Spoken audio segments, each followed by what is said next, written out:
Bonjour, ça fait longtemps que j'ai pas fait une petite vidéo. Du coup, je me suis dit que je vais en faire une sur l'utilisation donc des serveurs MCP.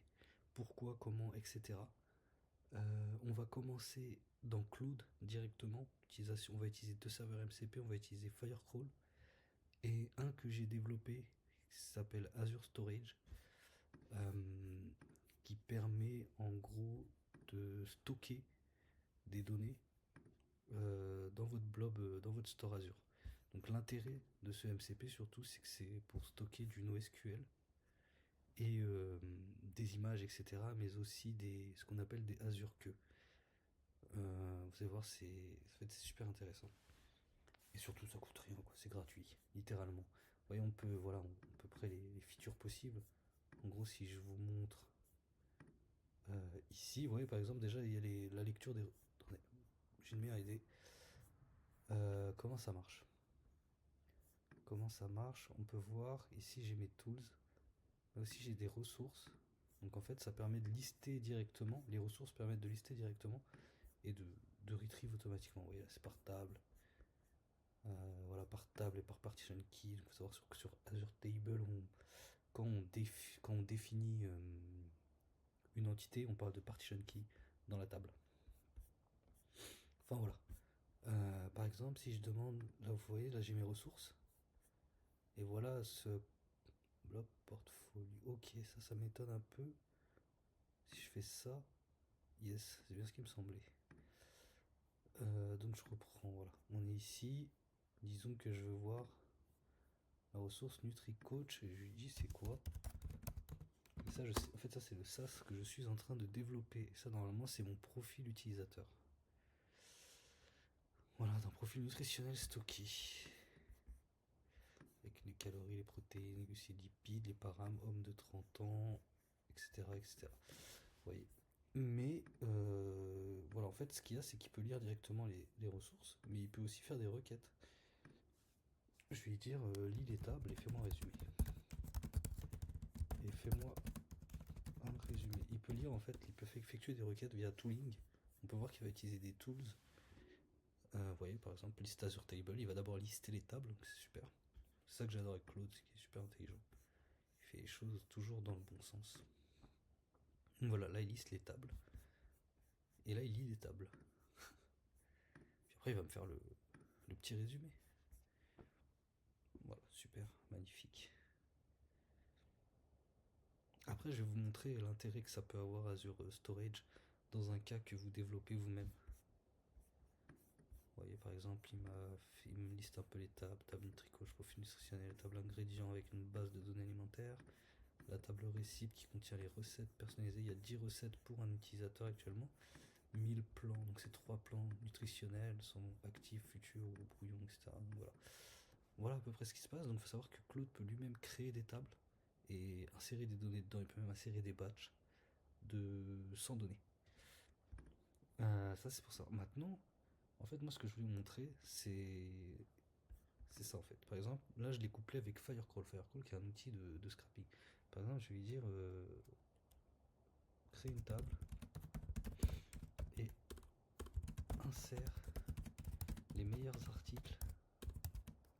Ouais, les meilleurs articles que tu vas trouver sur DevTools. Articles que tu vas trouver sur DevTools. Voilà. Je sais pas qu'est-ce qui va se passer. J'espère que ça va bien agir. J'aimerais pas que ça fasse une erreur. Après, malheureusement, avec les GLM, on n'est jamais à l'abri. Hein. Ok. Donc là, ce que j'aime bien, c'est qu'on peut voir sa requête. Site dev2, ok.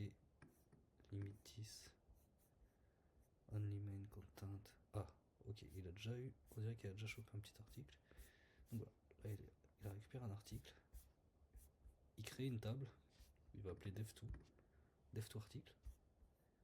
Table créée. Super. À partir de là, maintenant, il va faire persister l'article dans ma table. Vous voyez, avec l'URL, le titre, auteur, description, tags, parce qu'il peut créer, c'est ça qui est magnifique, c'est du NoSQL, il crée les clés. Et c'est trop bien. Pour les LLM, c'est juste trop bien. À savoir qu'en plus que j'ai fait en sorte aussi que bah, il lit les partitions key et il garde, il respecte. S'il y a déjà une structure établie, il la respecte à la suite. Donc au final, vous pouvez toujours afficher la donnée ensuite programmatiquement. Enfin voilà. Donc là, voilà, il me fait les articles. Ok, il recommence à ce que je vois, il continue de chercher et de scraper des articles. Donc c'est magnifique, c'est super. Ok, il a trouvé d'autres articles intéressants. Créer une app moderne React en 2025. Ah oui, ajoute-la à notre table, je t'en prie. Si on va voir un peu la table qu'il a créée, si j'actualise mon Azure, que je vais voir dans pardon, table, hop, on peut voir, voilà, dev2 article, elle est là, et là on peut voir tous les articles qu'il est en train de me faire persister sur ma petite table. C'est trop cool. Et ça qui est bien, c'est qu'on peut l'imaginer avec plusieurs MCP, par exemple, je lui donne. J'aurais dû d'ailleurs le passer, le petit serveur MCP WhatsApp, mais bon, j'allais pas vous montrer mes conversations WhatsApp qu'il peut envoyer à d'autres gens. Ça aurait pas été très, très cool. Mais vous voyez ce qu'on peut faire par exemple, je donne ce serveur MCP, storage, Firecrawl, etc. Et je peux lui donner aussi un outil de communication. Et au final, il peut ensuite envoyer aux gens qui sont dans ma base de communication ce genre d'informations, ce genre d'articles ou je ne sais quoi, ou retravailler ce genre de choses. Voilà l'importance des serveurs MCP, surtout c'est la réusabilité du code. C'est-à-dire que bah, le serveur MCP, je vais le dev une fois, et après je peux l'utiliser partout. Partout, partout, partout, partout. Ok, il a fait, merci beaucoup, cet article. Et puis voilà, franchement, c'est trop bien, c'est trop cool. Je te remercie, Claude. Tu as fait de l'excellent travail. Merci à toi. Et maintenant, je voulais vous montrer un autre cas que moi j'ai utilisé pour mon portfolio. Pour prendre, par exemple, si j'ai des prospects qui viennent sur mon portfolio et qui parlent à mon agent. Bon, c'est du serverless, donc il faut attendre un peu que ça s'active. D'ailleurs, si vous voulez, on peut aller voir les logs directement. Hop. Si je vais ici. Ok. Et je regarde. Après, on va voir un peu le code si vous voulez. Voilà, voilà, mon serveur est démarré. Super, il crée mes agents. Il lance les serveurs MCP. C'est magnifique. Tout est prêt. Donc là, je lui dis. Attendez, excusez-moi, on va pousser ce truc, ça sert à rien. Je m'appelle, je sais pas moi, Quentin Dupont. Et je veux prendre rendez-vous RDV avec Salim.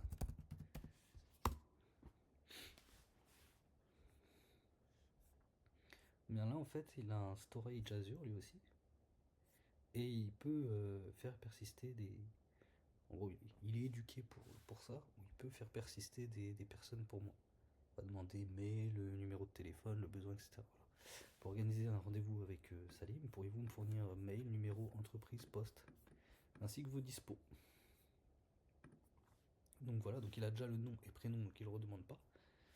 Donc le mail, on va dire, je sais pas moi, il s'appelle Quentin.dupont superentreprise.com pour son mail. Le numéro, on va mettre un, je sais pas moi, juste 33 1, 2, 3, 4, 5, 6, 7, 8, 9, 10. Entreprise, on a dit super entreprise. Et mes dispo, on va dire je sais pas moi, du mardi au jeudi de 10h à 16h. Bon, j'espère qu'il va accepter le super entreprise. J'ai la flemme de mettre un vrai nom d'entreprise. Oh, magnifique. Ok, il a enregistré les coordonnées de Quentin dans la base de données des leads. Donc voilà, il a pris la base de données des leads avec ses dispos. Merci Quentin Dupont. Vos coordonnées de disponibilité ont bien été enregistrées. Vous voyez par exemple le genre de choses que vous pouvez aussi faire du coup. En fait là, c'est pas un cas d'usage plutôt fou, mais en fait si, c'est bien. Il y a mieux certes, mais ça passe quoi, j'ai envie de dire. C'est pas mal. Parce que si on regarde là maintenant mon storage, dans les leads, il a, ouais, voilà, il est là, vous voyez. Il a créé la Rocky, bon, il a tout mis. Après, au pire, la Rocky, au pire, c'est pas grave, on s'en fout, franchement. On peut voir qu'il a pris le mail, le nom, le numéro, la compagnie. Il n'a pas la position, mais bon, c'est pas trop important. Il a les dispos, la source, donc c'est bien qu'il vient de mon site portfolio. Il va rendez-vous. Follow-ups needed, true, il faut une réponse, quoi, en gros. Vous voyez un peu le genre de choses que vous pouvez faire. Donc après, bien sûr, mon LLM, il sait que c'est moi, ici, je lui parle, et il me ressort les informations. Ou après, moi, je me fais une petite interface React et j'affiche les datas de ma petite table. Mais aujourd'hui, je fais tout en langage naturel. Franchement, je me prends pas la tête. Surtout au prix que ça coûte. Ça coûte littéralement rien du tout. Donc voilà à peu près ce que je voulais vous montrer. Maintenant, je voulais aussi vous montrer comment on utilise ce genre de choses. Donc plutôt que vous montrer le serveur MCP qui, lui, je vais vous le mettre en lien dans la vidéo, en commentaire, je vais plutôt aller voir le code, voilà, de mon service, en fait, pour vous présenter un peu comment je gère mon service. Donc, mon service actuellement, il a trois agents, pardon, trois produits. Mon portfolio, ce qu'on a vu, un site que je suis en train de développer, un blog de cuisine pour quelqu'un, et mon SaaS aussi que je suis en train de développer, un SaaS de nutrition sportive. On peut voir qu'en fait, selon les agents, je leur donne des serveurs MCP, ils ont leur petit prompt, des extra tools, etc. etc. Vous voyez, par exemple, cet agent-là peut aussi créer des images, chercher sur le web, il a ses outils, enfin, vous voyez ce genre de choses. Voilà où je voulais en venir, mais c'est pas tout, je fais bien du caching avec les serveurs MCP aussi, c'est pour éviter de les activer tout le temps, et aussi c'est une anticipation où par exemple, vous voyez, j'ai le serveur MCP Azure Storage, et bien celui-là par exemple, chaque agent n'aura pas le même. Qu'est-ce que je veux dire par là? Je veux dire que par exemple mon agent portfolio, son Azure Storage, c'est toutes les tables qui sont liées au portfolio, je veux pas qu'il accède à autre chose. Et bien par exemple l'agent Mila, lui, il aura une table, il aura accès à d'autres tables, il n'aura pas accès à ces tables là. Tandis que l'agent NutriCoach aussi, lui, il aura accès aux tables sur NutriCoach avec les recettes, les utilisateurs, les profils nutritionnels et tout ce genre de choses. Il ne faut pas que chaque agent puisse voir chaque truc. Donc effectivement, c'est pour ça aussi que je fais ça, c'est pour éviter que chaque agent puisse checker tous les ressources groupes. C'est pas ce qui m'intéresse. Donc voilà, comment ça marche. Donc aussi j'utilise Azure Model Router. En fait, Azure Model Router permet, je vais vous montrer, ce sera plus simple. Je vous montre tout, toujours en totale transparence, et s'il y a des questions, n'hésitez pas à les poser, et à me dire aussi ce que vous aimeriez voir, littéralement. Excusez-moi, je sais plus où c'est ici. Malheureusement, c'est en STUS, Azure Router, j'ai pas le choix. Et ça me prend un peu la tête. Je sais plus où, si ouais, c'est là. Voilà, modèle plus point de terminaison. Vous voyez, j'ai mon modèle routeur.